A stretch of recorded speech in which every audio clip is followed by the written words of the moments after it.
Hello दोस्तों, कैसे हो? आई होप कि आप सभी लोग अच्छे से होंगे, मजे में होंगे।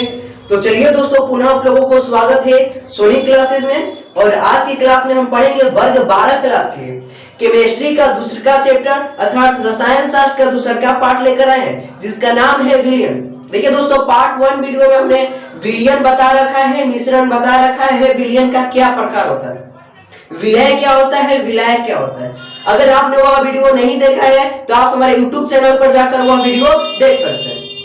ठीक है दोस्तों, तो चलिए दोस्तों आज की क्लास स्टार्ट करते हैं। बात में किस बात की देरी है, आज की क्लास में एक देरी क्यों बात की? हाँ दोस्तों, एक इंफॉर्मेशन है। अगर आपको यह वीडियो अच्छा लगे तो आप अपने दोस्तों में शेयर अवश्य कीजिएगा। तो चलिए दोस्तों आज की क्लास स्टार्ट करें। तो देखिए दोस्तों, हमने आपको विलयन बताया, विलायक बताया, विलय बताया, विलयन कितने प्रकार के होते हैं ये बता रखा है। अब उसके बाद हमारा अगला टॉपिक आता है सांद्रता। आखिर विलयन की सांद्रता है तो होता है क्या? चलिए, बोर्ड में कई बार पूछा जाता है कि सांद्रता को परिभाषित कर दे। ठीक है, तो चलिए हम विलयन की सांद्रता पढ़ते हैं। टॉपिक डालते हैं क्या दोस्तों? विलयन की सांद्रता।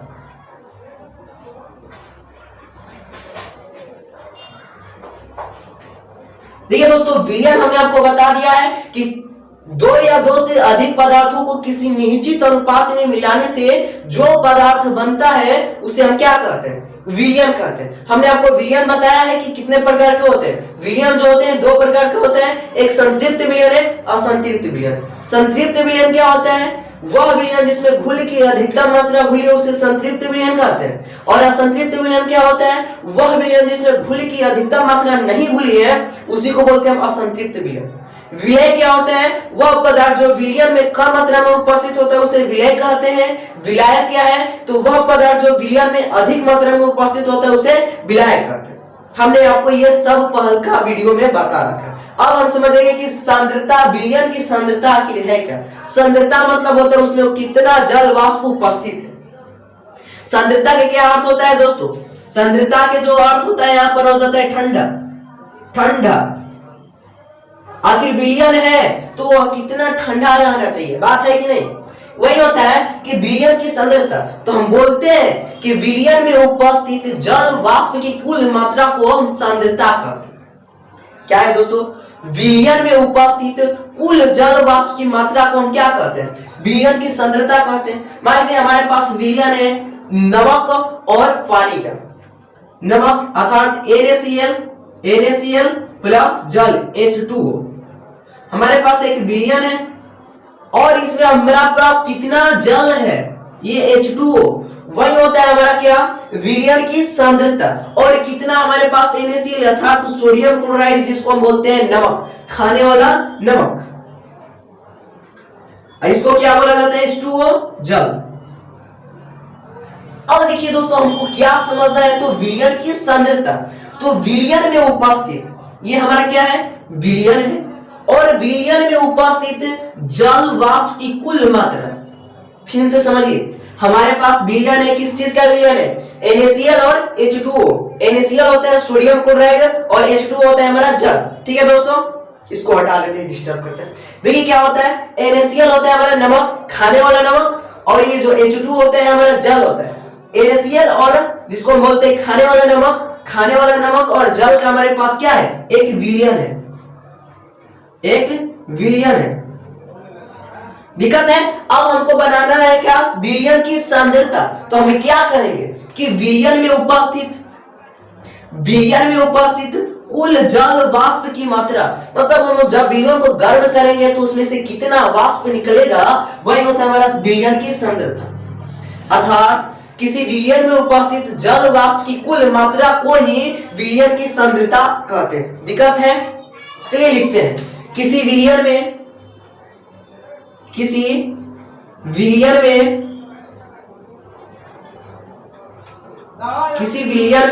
उपस्थित कुल जल वाष्प की मात्रा, कुल जल वाष्प की मात्रा को विलयन की सांद्रता कहते हैं। विलयन की सांद्रता कहते हैं, सांद्रता कहते हैं। देखिए दोस्तों, पुनः आप लोगों को मैं समझा रहा हूं। देखिए हमारे पास एक विलयन है NaCl और H2O का, अर्थात नमक और जल का। तो देखिए हम क्या करना है, हमें क्या बताना है कि सांद्रता क्या होता है, कि ठंडा कितना है, उसमें जल वाष्प की मात्रा कितना है।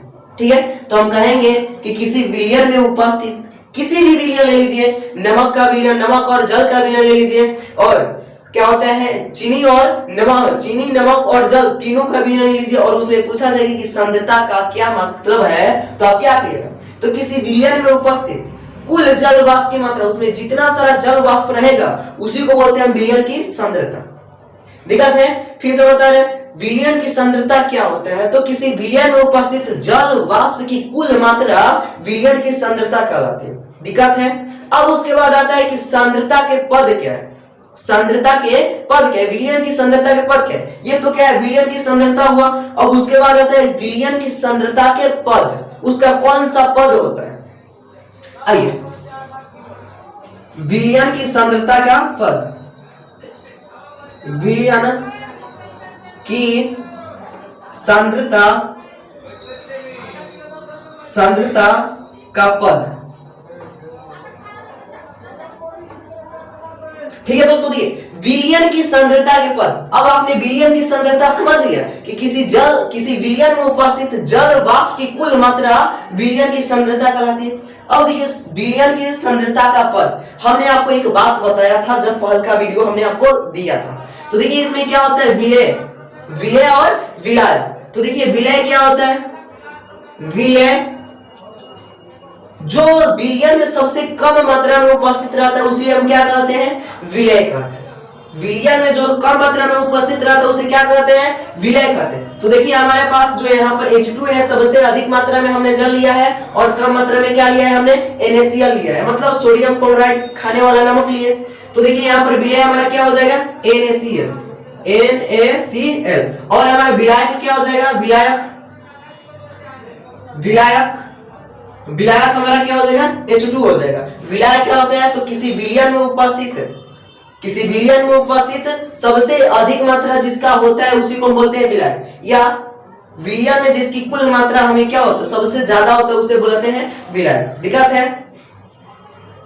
चलिए ये हो गया हमारा विलय और विलायक। अब हमको समझना है सांद्रता की पद, विलयन की सांद्रता के पद। तो देखिए विलय और विलायक में देखिए क्या होता है, ये विलय और विलायक में संबंध स्थापित करने वाले पद को सांद्रता के पद कहते हैं। देखिए ये विलय हुआ हमारा, और ये विलायक हुआ। अब इसके संबंध को कौन स्थापित करता है, उसी को बोलते हैं विलयन की सांद्रता के पद।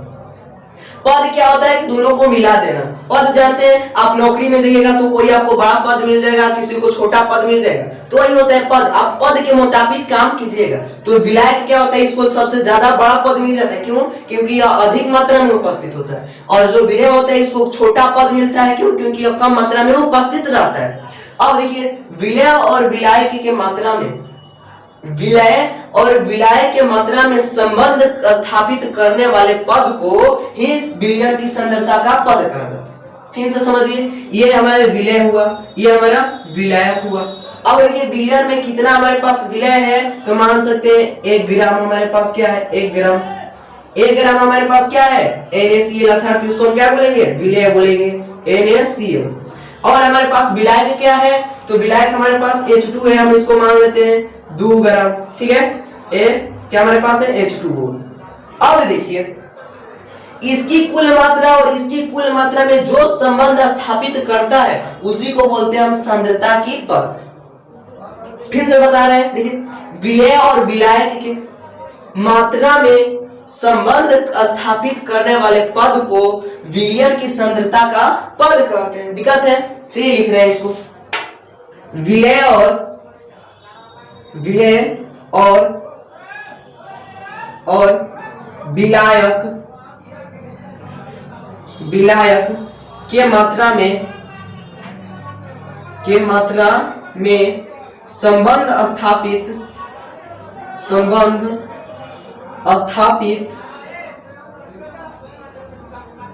करने वाले पद को विलयन की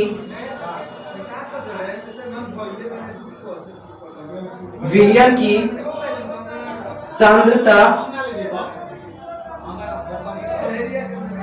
कहते हैं।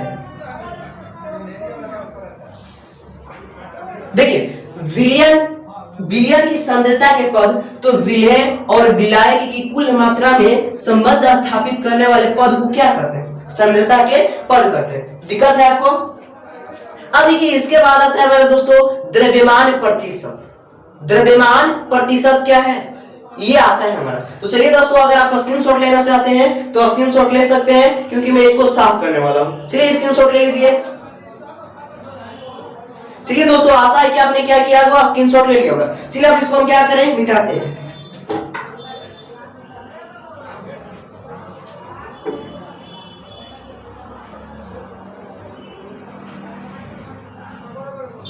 चलिए दोस्तों अब क्या हम पढ़ेंगे, द्रव्यमान प्रतिशत। देखिए दोस्तों द्रव्यमान प्रतिशत पढ़ने से पहले हमें कुछ मोल की आवश्यकता होगी, अर्थात हमें मोल समझना पड़ेगा कि मोल क्या होता है। ठीक है, मोल पहले समझेंगे, उसके बाद हम द्रव्यमान प्रतिशत चुटकी में समझ जाएंगे। ठीक है, तो चलिए सबसे पहले क्या समझेंगे, मोल समझेंगे। देखिएगा दोस्तों एग्जाम में पूछा जाता है मोल, इसलिए आप क्या कीजिएगा, मोल जो है उसको एकदम बढ़िया से कंसेप्ट क्लियर कीजिएगा, जो मोल है, क्योंकि वो बोर्ड में पूछा जाता है 2 नंबर के लिए। ठीक है, तो चलिए हम क्या पढ़ेंगे, सबसे पहले मोल। देखिए दोस्तों मोल समझने के लिए हमें एक बाजार की आवश्यकता हो रही होगी। तो चलिए हम क्या करते हैं, एक बाजार में चलते हैं, एक मार्केट में चलते हैं। चलिए चल गए वहां पर। अब चलिए हम एक दुकानदार के पास चलते हैं। दुकानदार के पास भी अब चल गए। अब चलिए हम दुकानदार से बातचीत करते हैं। चलिए हम कहते हैं दुकानदार वाले से, हम मॉल में जगह है। ठीक है, हम किस चीज में गए हैं, कौन सा दुकान में, किसके दुकानदार के पास गए, तो हम मॉल वाले के पास गए। मॉल में क्यों, क्योंकि उसमें बहुत सारा सामग्री मिलता है। ठीक है, तो चलिए हम मॉल में चले गए और मॉल वाले के मैनेजर से हम बात करें। चलिए हम कहे कि भैया तुम हमको कपड़ा दिखाओ। वो हमको कपड़ा दिखाया। ठीक है, वो हमको क्या किया, कपड़ा दिखाया। वो हमने उससे पूछा या आपने उससे पूछा कि भैया इस कपड़े का मूल्य कितना है। उस कपड़े का मूल्य वो दुकानदार बताया, अर्थात वो मालिक जो था वो बताया हमको। तो हमने क्या किया, हमने उनसे कहा कि देखो भैया ये जो तुम्हारा कपड़ा है, वो वस्त्र है, इसका मूल्य इतना है, तुम कहाँ इतना बच रहे हो, देखो तुम्हारा प्रिंट भी इतना के दिया है, तो तुम क्या इतना ले रहे हो। ऐसे ऐसे बोलते हैं कि नहीं जाते हैं, तो बस ही बोलते हैं। तो क्या होता है हमारा मोल, वही उससे जाके करते हैं, मोल भाव करते हैं। मतलब उससे क्या कहते हैं कि थोड़ा सा हमको छूट दो ना, क्या इतना सामान ही हमको छूट नहीं दे सकते, मोल नहीं कर सकते। मतलब क्या होता है, उससे मोल भाव करते हैं। ठीक है, तो वही होता है केमिस्ट्री में, हमारा रसायन शास्त्र में मोल। ठीक है, कि देखिए मोल क्या होता है, तो किसी अणु के परमाणु के आयन की निश्चित संख्या को बताता है। क्या करता है आप मोल, तो किसी पदार्थ के अणु, परमाणु और आयन की निश्चित संख्या को बताता है। ये जो हमारा मोल होता है। देखिए मोल क्या होता है, मोल किसी पदार्थ के अणु, परमाणु तथा आयन की निश्चित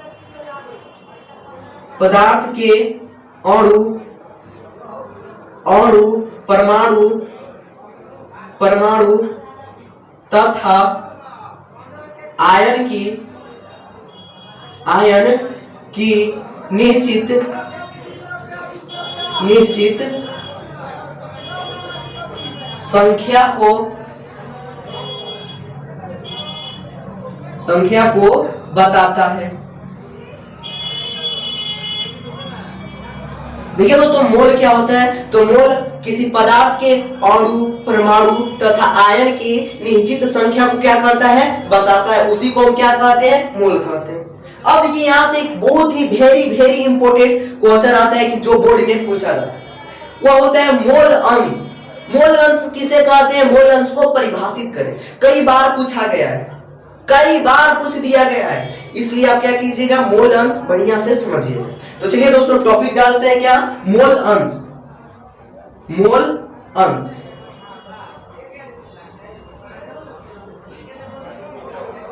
अब देखिए मोल अंश क्या होता है दोस्तों, मोल अंश अर्थात मोल का छोटा सा भाग, मोल का क्या होता है, छोटा सा भाग मोल अंश होता है। तो आप देखिए कैसे लिखिएगा, मोल अंश किसी पद, मोल अंश बोलना आपको, मोल अंश देखिए, मोल मतलब हमने आपको बता दिया अणु परमाणु आयन की निश्चित संख्या को क्या करता है, बताता है। अंश उसका छोटा सा भाग, आप बोल सकते हैं अणु परमाणु आयन की निश्चित संख्या का सबसे छोटा भाग मोल अंश कहलाता है। फिर से देखिए, अणु परमाणु आयन की निश्चित संख्या का छोटा सा भाग क्या कहलाता है मेरा, मोल अंश कहलाता है। क्यों मोल, मोल हम बता दिए कि मोल किसी पदार्थ के अणु परमाणु और आयन की निश्चित संख्या को बताता है। तो अब हमको समझना है कि मोल अंश क्या है। मोल अंश, अंश मतलब होता है शरीर, उसका भाग, अंश मतलब हिस्सा, उसका भाग, दिक्कत है। तो मोल के सबसे छोटा भाग मोल अंश कहलाता है कि उसका छोटा सा क्या है, ये भाग है, हिस्सा है। या आप ऐसे भी बोल सकते हैं किसी बिलियन में उपस्थित, किसी बिलियन में उपस्थित मोल तथा उसके मिश्रण में उपस्थित कुल मोलों के अनुपात को मोल अंश कहते हैं। मोल अंश किसी पदार्थ के बिलियन में उपस्थित मोल तथा उसके मिश्रण में उपस्थित कुल मोलों के अनुपात को मोल अंश कहते हैं। दिक्कत है, चलिए लिखते हैं, किसी पदार्थ के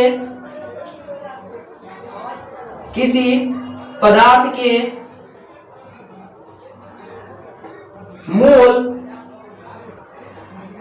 तथा उसके मिश्रण में उपस्थित कुल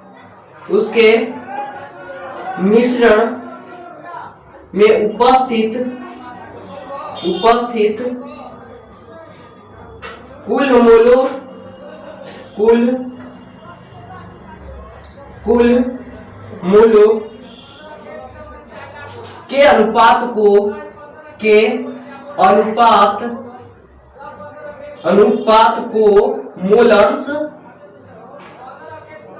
कहते हैं।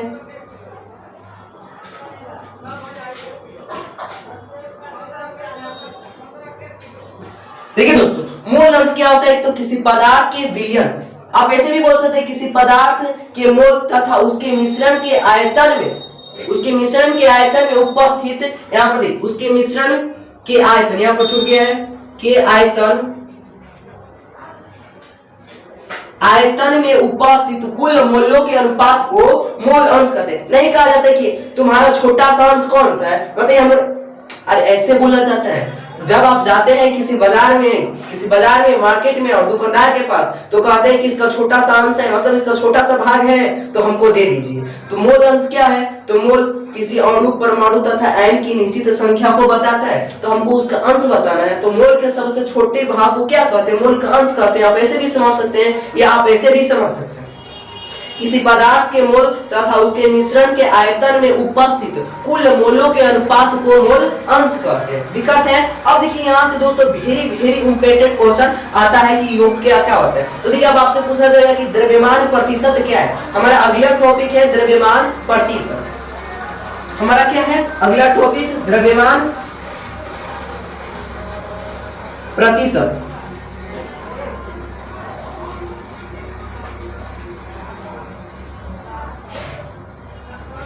देखिए दोस्तों, द्रव्यमान प्रतिशत ये क्या होता है, ये आपको समझना है। तो द्रव्यमान मतलब हम जानते हैं कि भार होता है, भार प्रतिशत क्या है, द्रव्यमान प्रतिशत। तो आप देखिए ऐसे, किसी विलयन के भार भागों की वह संख्या, किसी विलयन की भार भागों की वह संख्या जो विलयन के 100 ग्राम भार भागों में उपस्थित होता है, उसे क्या कहते हैं हम, द्रव्यमान प्रतिशत कहते हैं। चलिए लिखते हैं इसको, किसी विलयन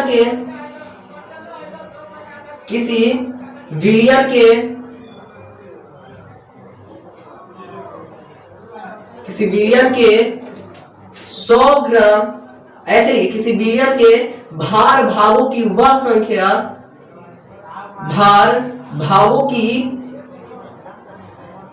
की वह संख्या जो विलयन के 100 ग्राम भार भागों में उपस्थित होता है, उसे द्रव्यमान प्रतिशत कहते हैं। द्रव्यमान प्रतिशत कहते हैं। देखिए दोस्तों, द्रव्यमान प्रतिशत किसी विलयन की भार भागों की वह संख्या जो विलयन के 100 ग्राम भार भागों में उपस्थित होता है उसे हम क्या कहते हैं? द्रव्यमान प्रतिशत। दिक्कत है, किसी विलयन की भार भागों की वह संख्या जो विलयन के 100 ग्राम भार भागों में उपस्थित होते उसे क्या कहते हैं? द्रव्यमान प्रतिशत कहते हैं। अब उसके बाद आता है आयतन प्रतिशत किसे कहते हैं? आयतन प्रतिशत किसे कहते हैं? आप आयतन प्रतिशत से क्या समझते हैं? आयतन प्रतिशत को परिभाषित करें, कई बार बोर्ड में पूछा गया, तो चलिए अब हमको उसको समझते हैं। उसके बाद क्या आता है दोस्तों हमारा? आयतन प्रतिशत। आयतन प्रतिशत, चलिए आयतन प्रतिशत क्या होते हैं? अब देखिए किसी विलयन में हम यहाँ पर क्या लिखे? किसी विलयन के आयतन भागों की वह संख्या जो विलयन के 100 ml आयतन भागों में उपस्थित होते हैं उसी को बोलते हैं हम आयतन प्रतिशत। अब देखिए द्रव्यमान प्रतिशत क्या था? तो भार। द्रव्यमान क्यों होता है? क्योंकि ये क्षेत्रफल में होता है, भार होता है, इसलिए इसको बोल देते हैं भार। अर्थात भार किसी भी वस्तु का भार, वह संख्या जो विलयन के 100 ग्राम भार भाग में, कितना ग्राम भार भागों में? तो 100 ग्राम भार भागों में उपस्थित होता है उसे क्या कहते हैं हम? द्रव्यमान प्रतिशत कहते हैं। और आयतन प्रतिशत क्या होता है? तो किसी विलयन के आयतन भागों की वह संख्या जो 100 ml आयतन भागों में उपस्थित होता है उसे क्या कहते हैं? आयतन प्रतिशत कहते हैं। चलिए लिख देते हैं, किसी विलयन के आयतन भागों की वह संख्या जो विलयन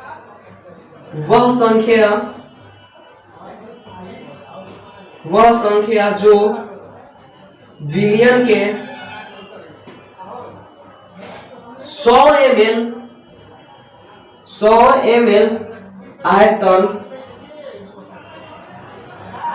आयतन भागों में उपस्थित होता है उसे आयतन प्रतिशत कहते हैं। आयतन प्रतिशत कहते हैं। देखिए दोस्तों, हमने क्या होता है आयतन प्रतिशत? तो किसी विलय के आयतन भागों की वह संख्या जो विलयन के 100 मिलीलीटर आयतन भागों में उपस्थित होता है उसे क्या कहते हैं? आयतन प्रतिशत कहते हैं। क्या आप लोगों को दिक्कत है? देखिए फिर से समझा रहे हैं। देखिए क्या होता है मेरा मोल? तो मोल जो होता है किसी पदार्थ के अणु परमाणु आयन की निश्चित संख्या को बताता है। ठीक है, मोल क्या होता है? तो किसी अणु परमाणु आयन की निश्चित संख्या को क्या करता है? वो बताता है, जिसे हम क्या कहते हैं? मोल कहते हैं। दिक्कत है। अब उसके बाद आता है हमारा मोल अंश क्या है? तो मोल अंश, मोल का छोटा सा भाग मोल अंश होता है। तो मोल अंश को हम कैसे परिभाषित करते हैं? किसी पदार्थ के विलयन के, देखिए कैसे है, किसी पदार्थ के मोल तथा उसके मिश्रण के आयतन में उपस्थित कुल मोलों के अनुपात को क्या कहते हैं? मोल अंश कहते हैं। अनुपात क्या बोल रहे हैं? हम उसको डिवाइड कर देंगे तो कट जाएगा, उसको डिवाइड करेंगे तो छोटा छोटा कट जाएगा, उसी को बोलते हैं मोल अंश। किसी पदार्थ के मोल तथा उसके मिश्रण के आयतन में उपस्थित कुल मोलों के अनुपात को क्या कहते हैं? मोल अंश कहते हैं। दिक्कत है। और उसके बाद आता है हमारा द्रव्यमान प्रतिशत। द्रव्यमान आप जानते हैं किसी भार भागों की वह संख्या, किसी विलयन के भार भागों की वह संख्या जो विलयन के 100 ml, किसी विलयन की भार भागों की वह संख्या जो विलयन के 100 ग्राम भार भागों में उपस्थित हो तो उसे क्या कहते हैं? द्रव्यमान प्रतिशत कहते हैं। और आयतन प्रतिशत कहते हैं तो किसी विलयन के आयतन भागों की वह संख्या जो विलयन के 100 ml आयतन भागों में उपस्थित हो तो उसे क्या कहते हैं? आयतन प्रतिशत कहते हैं। और विलयन की सांद्रता क्या होता है? तो विलयन में उपस्थित कुल जल वाष्प की मात्रा को क्या कहते हैं? विलयन की सांद्रता कहते हैं। अब उसके बाद आता है सांद्रता के पद। तो विलय और विलायक के मात्रा में संबंध स्थापित करने वाले पद को क्या कहते हैं? सांद्रता के पद कहते हैं। अगर दोस्तों आपको यह वीडियो पसंद है तो आप क्या कीजिए, आप अपने दोस्तों में शेयर कीजिए। अगर आप हमारे चैनल पर नए हैं तो आप हमारे चैनल को सब्सक्राइब कीजिए। तो चलिए दोस्तों, मिलते हैं नेक्स्ट वीडियो में, तब तक के लिए इतना ही।